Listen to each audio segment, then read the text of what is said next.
in chapter 19. And a voice came to me out of the midst of the fire saying, Abraham, Abraham. And I said, Here I am. And he said, Look at the expanses which are under the firmament to which you have now been directed, and see that on no single expanse is there any other but the one whom you have searched for, or who has loved you. And while he was still speaking, behold, the expanses under me, the heavens, opened, and I saw on the seventh firmament upon which I stood a fire spread out, and a light, and dew, and a multitude of angels, and a host of the invisible glory. And up above the living creatures I had seen, I saw no one else there. And I looked from on high, where I was standing, downward to the sixth firmament. And I saw there a multitude of spiritual angels, incorporeal, carrying out the orders of the fiery angels who were on the seventh firmament, as I was standing on its elevation. And lo, neither on this firmament was there in any shape any other host, but only the spiritual angels. And the host I saw on the seventh firmament commanded the sixth firmament, and it removed itself. I saw there on the fifth firmament hosts of stars, and the orders they were commanded to carry out, and the elements of earth obeying them. I love 19, brother.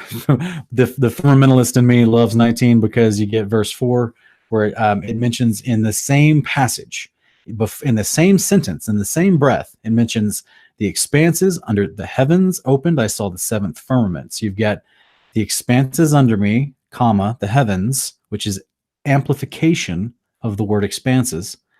And I saw on the seventh firmament, and then you got more implication, but he's using a different word for the word expanse. So just in case people are wondering, is the word expanse really the same word as firmament? Boom. Is the word firmament just the same as the word heaven? Boom.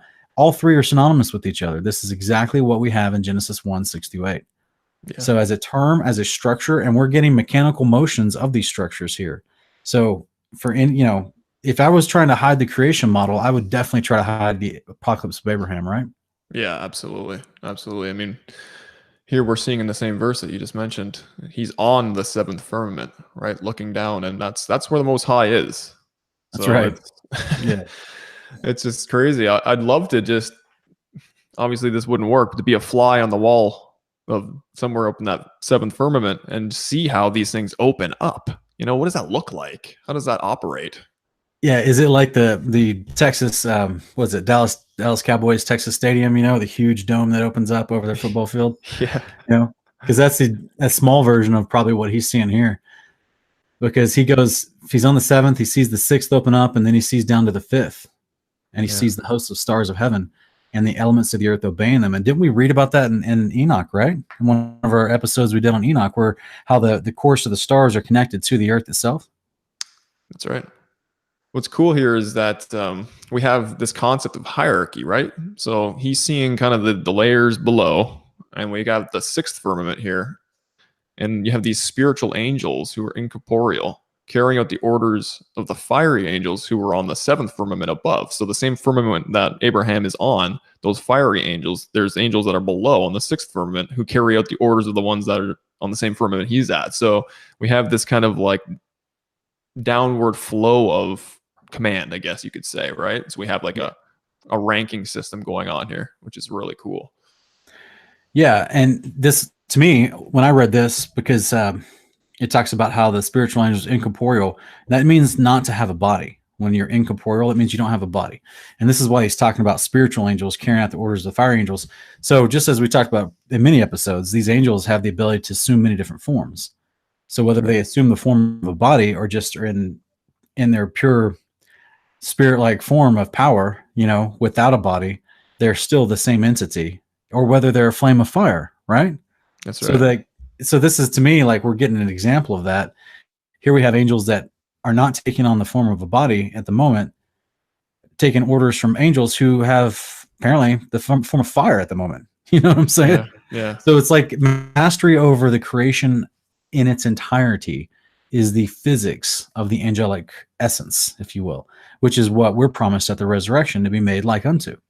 Yeah, exactly. Is that type of physics, that type of body type, So, yeah, it's just it's wild. It's definitely wild to think that these higher ranked, watcher angels that surround Yahweh's throne of glory dwell in fire, and they are completely untouched, right? I mean, as I already mentioned earlier in this episode, we have one angel that goes right into the fiery furnace that Nebuchadnezzar had thrown Shadrach, Meshach, and Abednego into, and there's no issues. And I think it's the Prayer of Azariah, which is another interesting extra biblical book that we'll get to one of these episodes. Very short, we can cover it in one episode, as well as in, I think it's Third Maccabees or Fourth Maccabees. One of the Maccabean writings mentions that this angel of the Lord that came in the midst of the fiery furnace came with like a dewy water, like a bubbly water thing to kind of like encapsulate the men into. So it's just crazy to think that these angels that possess such power can do that, right? I mean, Yeah, it's just fascinating. that is fascinating, man. It was a moist whistling wind, I think is how it was described. It's so if you can think of water and fire, you have like a whistling kind of wind going on, right? And it's crazy.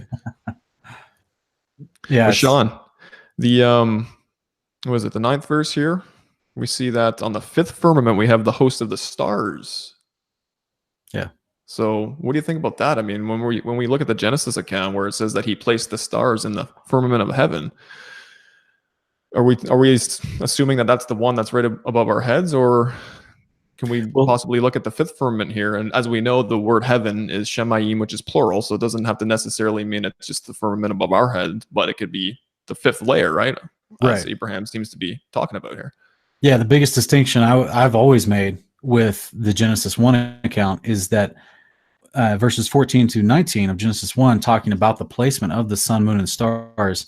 And so many people who have started learning about the biblical creation model and trying to understand it as the scriptures describe it, they keep trying to say, oh, well, look, it's a firmament. We acknowledge that. It's a solid structure. We acknowledge that. And it's domed. We acknowledge that. So therefore, Genesis 1, 14 through 18 says that he placed the sun, moon, and stars in the firmament. Therefore, it must be underneath the firmament above our heads. And I'm like, no, there's multiple layers to the firmament, as not only Genesis 1, Jubilees 2, Deuteronomy 10:14, Psalm 148, there's multiple layers, and all of the Apocalypse of Abraham talks about there's multiple layers to the firmament. And that's where on these different layers are different concepts. Of course, the book of Enoch fleshes that idea out in many, many chapters as Enoch gets to see the land above us, basically. Yeah. You know what I mean? And the mountains and rivers and deserts and things above us. So yeah, and then we got Paul's word, right? In 2 Corinthians 12, where he tells us exactly the location of where paradise is in the 3rd firmament. Yeah, absolutely. So to me, if you have, and this is where I can't remember if Enoch tells us which firmament the sun and moon are in.